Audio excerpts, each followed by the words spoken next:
Data and Lore are teaming up again, and this time no one needed to be coerced by an emotion chip or fake a decent personality to make it happen. Well, at least that's my guess. Yet one of the more interesting sibling relationships in science fiction will be portrayed for fans to consume, this time in comic book form starting July 1st, in a crossover event which will begin in the one-shot Star Trek Day of Blood #1. The adventure will continue in the August and September issues of Star Trek and Defiant.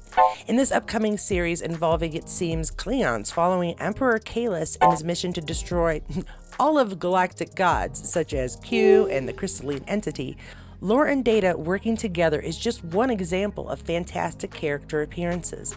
You can also expect Spock, Scotty, Dr. Crusher, and even Shax from Lower Decks to show up. Just another example of wonderful crossovers in the Trek universe, because I love them. I'm so envious of writers who are able to take advantage of the chance to pick from the ever-growing list of amazing characters to play with. One has to wonder if we might eventually see the kind of technology recently implemented in Star Wars to bring back Leia, and it might be used in Star Trek to bring back some of our beloved characters. Not that I didn't love Kobayashi Maru during Prodigy's run, but really, how cool would it be to see our favorites back in live action again? Another interesting bit of news in comics involves Michael Dorn, who is going in a whole different direction, and I'm so excited for him. Michael Dorn is writing for DC, and I love to see actors known for a particular role trying their hands at a new thing. For Michael, he has some experience with the character he's writing for, having voiced John Henry back in 1997 on Superman the Animated Series. Call me Steel. So when DC asked him to be involved with the run of a comic featuring the character, it brought back some fond memories for the actor. Young Michael is writing this new series under the title Steelworks, which will be illustrated by Sami Basri. Dorn says he's had some experience writing screenplays and remarked, "People like my writing, but nothing's come to fruition," which is probably why he seems so excited to be a paid, credited writer on this project. And while he warns there will be some unexpected twists and turns in the series, fans of the DC Universe and the Super family in general should find the story within the wheelhouse, according to Dorn. Hi, and welcome back to Katie's Corner in Space and Volume 15 of the Star Trek Void. After a very long absence, mostly due to lack of time and then because of injury, I'm still not 100%, but I can now use my right arm for a few hours at a time at the computer, so let's get back to this. You can't be a television watcher and not know there is a writer's strike going on. For us, it isn't affecting the next installment of Trek, but it does mean those who have given us Trek over the years are right now striking. And much like the strike that took place in '07, a fairly familiar theme has sprung up. Yes, a Star Trek-themed strike, which includes, of course, writers, but also actors, producers, and then fans. Oh, and where, might you ask, was this strike taking place? Right in front of Paramount Plus's offices, which just strikes me as kind of beautiful, really. I do sincerely hope negotiations begin in earnest. I'm here because I love a well-written story, and we can't have that without, writers. Some shows are already gone, like those late-night shows with Jimmy Kimmel or Fallon, and one of my favorites, Steve Colbert. But we could be losing a lot of shows expected to premiere later in 2023, such as Stranger Things, or The Last of Us, Handmaid's Tale, and of course Saturday Night Live and other script shows. And that list just really grows as the strike goes on.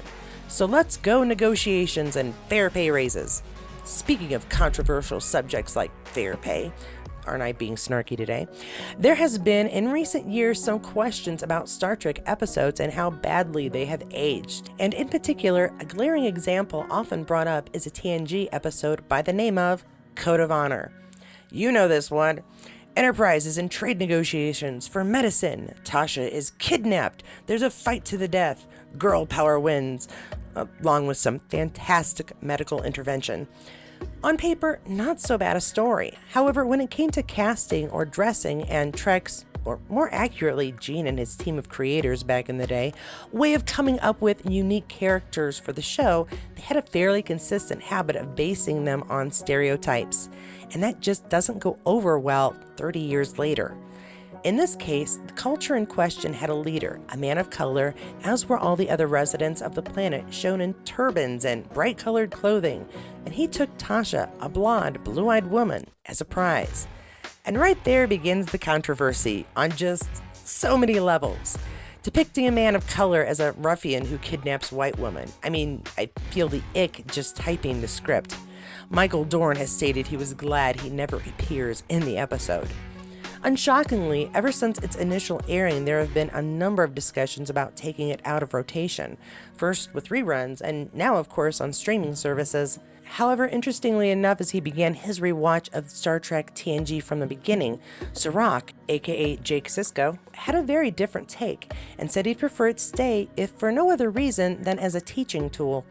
Removing it would take away the lesson even the actors, including Jonathan Frakes, learned after seeing it.